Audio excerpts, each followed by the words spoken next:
தலைப்பு பயோகிராபிஸ் சுயசரிதைகள். பக்கம் 17. சகோதரர் ஜான் ஏ மெகிசன். பிறப்பு 1882, மறைவு 1964. இது அஜீரணம் அல்ல, ஆனால் ஒரு சுறுசுறுப்பான மனம் இரவில் அடிக்கடி சகோதரர் ஜான் மெகிசனை எழுப்புகிறது.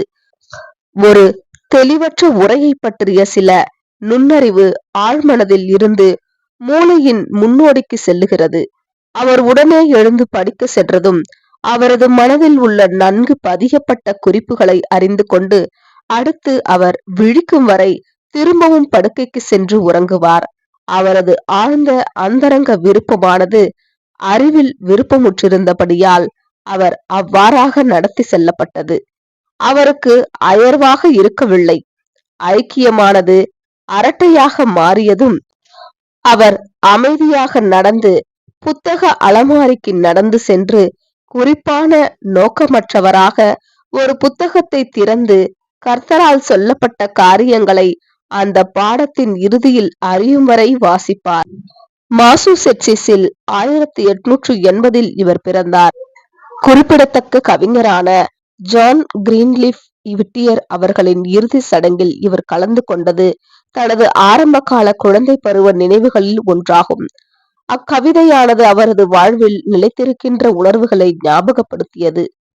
மாசூசெட்ஸ் இன்ஸ்டிடியூட் ஆஃப் டெக்னாலஜியில் பொறியியல் பட்டம் வென்ற போதிலும் அவர் தன் வாழ்வின் அடுத்த கட்டத்தை அந்நேரத்தில் ஒதுக்கிவிட்டு முதலில் சத்தியத்தில் ஈடுபட்டவராக யாத்திரிகராகவும் அதன் பிறகு சகோதரர் நார்மன் உட்வொர்த் அவர்களுடன் இணைந்து நோவாஸ்கார்டியாவில் சமய நூல்களை விற்பனை செய்பவராக பணியாற்றினார். அவர் முதலில் பொது பேச்சாளராக அழைக்கப்பட்ட பொழுது அவர் முதலில் சந்தித்த எக்லிஷியா பாஸ்டன் என்பதை நினைவில் கொண்டிருந்ததுடன் அங்கு அனைத்து சகோதரர்களும் கூடுகைக்கு அனைத்து வசனங்கள் மற்றும் விவாதங்களுடன் முழுமையாக தயார் செய்து கொண்டு வந்து அவர்கள் பக்தியின் கருத்துக்களுக்கு ஆதரவாகவோ அல்லது எதிர்ப்பாகவோ பேசக்கூடும் என எதிர்பார்க்கப்பட்டனர். போதகர் சகோதரர் ரசல் அவர்களின் மரணத்திற்கு பின்பு குடும்ப பொறுப்புகள் அவரை வர்த்தக உலகிற்கு கட்டாயப்படுத்தியது. கலேனா, கன்சாஸ் மற்றும் மிசௌரியின் ஜோப்ளின் ஒரு சிறிய புறநகர் பகுதியில் அமைந்துள்ளது. 1930களின் பிற்பகுதி வரை அவர் அந்த சமூகத்தில் இருந்தார். எப்படியாவது கர்த்தர் தனது வழியை சீர்திருத்துவார் என்று எப்போதும் நம்பினார். அவர் கடைசியாக வெளியேறும்போது கலேனாவில் எந்த நண்பர்களும் இல்லாமல் சகோதரர்களிடமிருந்து தன்னை தனிமைப்படுத்திக் கொண்டார். அவர் விரைவில் அருகிலுள்ள பகுதிகளுக்கு பயணம் செய்ய தொடங்கினார். சஃபில்லே மற்றும் பார்சஸ், கன்சாஸ் போன்ற தொலைதூரங்களிலிருந்து ஊழியம் செய்யும் மற்றும் தனிமைப்படுத்தப்பட்ட சகோதரர்களுடன் கூட்டுறவு கொண்டார்.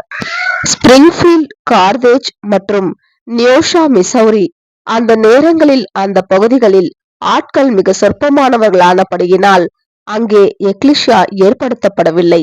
அங்கு வழக்கமான மூப்பர் தேர்தலும் இல்லை. நாடு முழுவதும் பொதுவான முறையில் அங்கீகரிப்பு செய்யப்பெற்ற சகோதரராகவே அவர் இருந்தார். ஒரு மென்மையான ஆத்துமா மற்றும் கிறிஸ்தவர்களை முகமதிப்பில் ஏற்றுக்கொண்ட அவர் கலேனாவில் பிரசங்கியாளராக அங்கீகரிக்கப்பட்டார். அடிக்கடி 1 அல்லது 2 சபையில் உள்ள மதகுரு விடுமுறையில் செல்லக்கூடும் நிலையில் அவர் சகோதரர் மெக்சனை பிரசங்க மேடையில் நிற்குமாறு கேட்பார். இவர் அதில் ஆர்வமுற்றவராக இருக்கிறபடியினால் ரூத் புத்தகத்தில் உள்ள ஒரு பெரிய ஆய்வை வெளியிட்டு தொடர்ச்சியாக எழுதுங்கள் என உள்ளூர் பத்திரிகை அவரை கேட்டுக்கொண்டது. காலப்போக்கில் அல்காலிக் அனாமதேயரின் உள்ளூர் அத்தியாயத்தின் தலைவர்களில் ஒருவரால் அவர்களின் ஒரு கூட்டத்தில் ஒரு சொற்பொழிவாற்ற அணுகப்பட்டார். அவரது பேச்சு மிகவும் வெற்றிகரமாக இருந்தது. அவர் அவர்களுக்கு ஒரு வழக்கமானவராக ஆனார். ஒருமுறை வானொலியில் கூட அவர்களின் ஸ்பான்சர்ஷிப்பில் ஒரு வேத சொற்பொழிவாற்றினார். இவரது ஊழியமானது வேத மாணவர் இயக்கத்தால் தீவிரமாக தேடப்பட்ட பின்பு அடுத்தது ஒரே வாரத்தில் 2 மாநாடுகளுக்கான அழைப்பிதழ்கள் அவரால் பெறப்பட்டன. ஒன்றுக்கு மேற்பட்ட சந்தர்ப்பங்களில் அவர் இரண்டையும் ஏற்று ஒவ்வொன்றிலும் ஒரு நாள் ஊழியம் செய்தார்.